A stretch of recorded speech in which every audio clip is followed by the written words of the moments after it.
Bienvenue, aujourd'hui on s'attaque à l'un des plus grands casse-têtes du football, la communication. Comment un entraîneur fait-il pour qu'une instruction tactique, une idée de génie, arrive non seulement aux oreilles des joueurs, mais soit aussi appliquée, en plein cœur du match? On va voir que la clé ce n'est pas tant ce qu'on dit, mais comment on le dit. Allez, c'est parti, on décortique tout ça. On a tous cette image en tête, n'est-ce pas? L'entraîneur, sur sa ligne de touche, qui hurle sans casser la voix. L'instruction semble parfaite, c'est exactement ce qu'il faut faire. Et pourtant, sur le terrain, c'est le calme plat. Le joueur continue son action, comme dans une bulle. Alors, c'est de la mauvaise volonté? Pas du tout. C'est un problème de canal. Et voilà, on y est. Le cœur du problème. L'échec ne vient quasiment jamais de la qualité de l'instruction elle-même, mais du chemin qu'elle emprunte pour arriver à destination. Dans le foot moderne, où tout se joue à un détail près, la communication passe par 4 canaux bien spécifiques. Les comprendre et savoir jongler avec, c'est ce qui fait la différence entre une consigne qui change le cours du match et une qui se perd dans le vacarme du stade. Alors, ouvrons ensemble cette fameuse boîte à outils. On va voir que chaque canal a son propre timing, ses conditions idéales et surtout, ses limites. Les maîtriser, ce n'est pas juste mieux parler aux joueurs, c'est carrément débloquer un niveau supérieur d'efficacité tactique. On commence avec le plus classique, le plus visible, l'entraîneur qui crie ses consignes depuis son rectangle. C'est le canal 1, la communication directe, de la touche vers le terrain. Ce canal, il a des règles bien précises. Il est super efficace pour des changements stratégiques quand le jeu est arrêté. Là, on a entre 30 secondes et parfois quelques minutes. C'est parfait.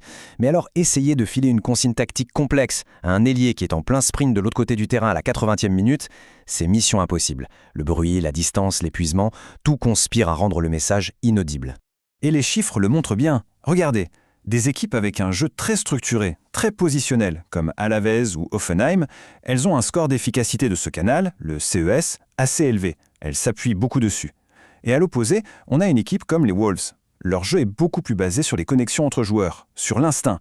Pour eux, ce canal est tout simplement trop lent. Passons au canal 2, une méthode beaucoup plus fine et agile, le relais du capitaine. Là, on change de stratégie. On ne crie plus à tout le monde, on chuchote à une seule personne.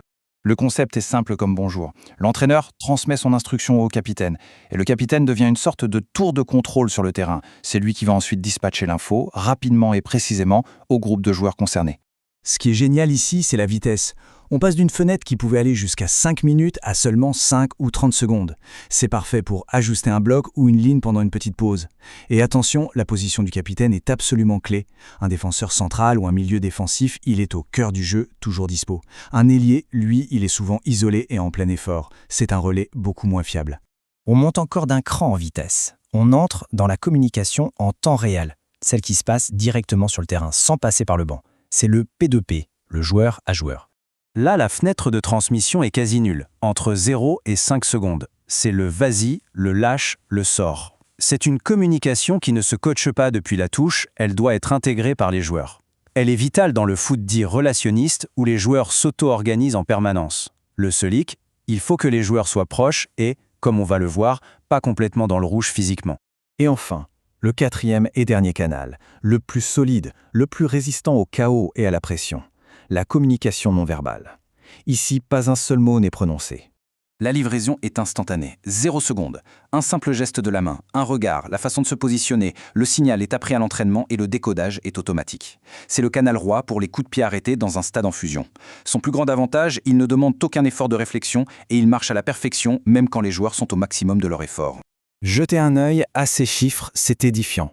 Les top équipes comme Manchester City, la Juve ou Brighton, elles activent leur combinaison sur coup de pied arrêté dans près de 90% des cas. C'est énorme. Et pourquoi?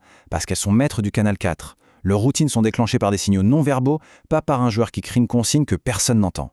Non, on a compris qu'il y a différents canaux. Mais pourquoi est-ce que les canaux verbaux, les canaux 1 et 3, sont si fragiles? La réponse n'est pas tactique. Elle est physiologique.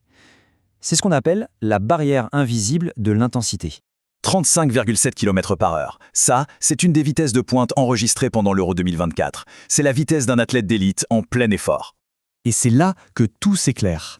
À cette intensité, le cerveau humain passe en mode survie. Il entre dans une sorte de blackout de communication. La mémoire de travail, celle qui nous sert à comprendre une phrase un peu complexe, elle est mise en veille. Ça veut dire que pendant et juste après un sprint maximal, un joueur est littéralement incapable de traiter une instruction verbale. C'est pour ça que les cris de l'entraîneur se perdent dans le vent. Ok, maintenant qu'on a bien compris le problème, on passe aux solutions. Comment choisir le bon canal au bon moment? Voici un petit guide pratique pour y voir plus clair. Ce tableau, c'est un peu la feuille de route. Pour une combinaison sur coup de pied arrêté, c'est canal 4, non-verbal, point final. Pour un gros changement tactique à la mi-temps, quand on a le temps et que les joueurs sont au calme, le canal 1 est idéal. Un petit ajustement de la défense sur un arrêt de jeu, on passe par le canal 2 via le capitaine. C'est le plus rapide et le plus sûr. Et pour déclencher un pressing en pleine action, seul le canal 3, de joueur à joueur, est assez instantané. Allez, pour finir, on va transformer toute cette théorie en action concrète. Voici 3 choses à mettre en place dès le prochain entraînement. Premièrement, un réflexe à avoir, penser au canal avant de penser à l'instruction. La première question, c'est comment l'info va-t-elle arriver? Deuxièmement, il faut entraîner le capitaine à ce rôle de relais. Ça doit devenir une de ses missions officielles.